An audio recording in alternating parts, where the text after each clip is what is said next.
কইবেন আপনারা যে হুজুর এরম শক্ত হুজুর আর জীবন একবারই আসা। আমি এক অস্থির মানুষ, যার জীবনের কোনো স্থিরতা নাই। আমি কখন কই থাকি, কি করি কিচ্ছু জানি না, নিজেও জানি না।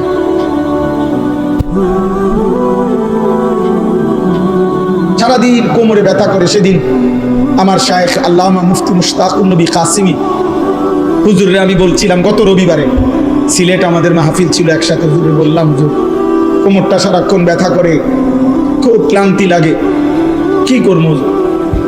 হুজুর আমারে বলতেছে, এমন এক কথা বলছে আমার হিম্মত বেড়ে গেছে আরো 100 গুণ।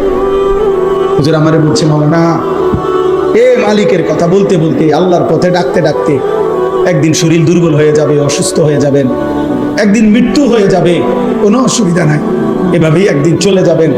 আর মালিকের কাছে বলবেন, মাওলা আপনার কথা বলতে বলতেই চলে আসছি।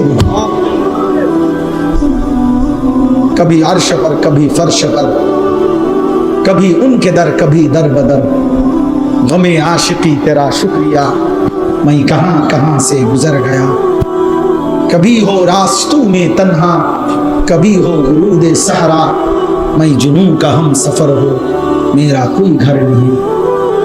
এজন্য হযরত উলামায়ে কেরামের কাছে আমার অনুরোধ, আপনারা আপনাদের প্রত্যেকের জায়গায় নিজ নিজ মহল্লা, নিজ নিজ এলাকা, নিজ নিজ মসজিদ মাদ্রাসা আশপাশ যার যার সাধ্য মতো, কেউ 5 জনরে বলেন, কেউ 50 জনকে বলেন, কেউ 5000কে বলুক, কেউ 50,000কে বলুক, কেউ 5 লক্ষকে বলুক, যার যার সাধ্য মতো আপনারা প্রত্যেকের কাছে এক ভাই হিসাবে আমি অনুরোধ করছি, হযরত উলামায়ে কেরাম আরেকটু মেহনত করেন, আরেকটু উম্মতের ফিকির করেন, দরদ করেন, আরো একটু দেখেন এই সমাজের ছেলেগুলোকে ফেরানো যায় কিভাবে, এই সমাজের মেয়েদেরকে কিভাবে ফেরানো যায়, এই সমাজের বাবাদেরকে কিভাবে ফেরানো যায়।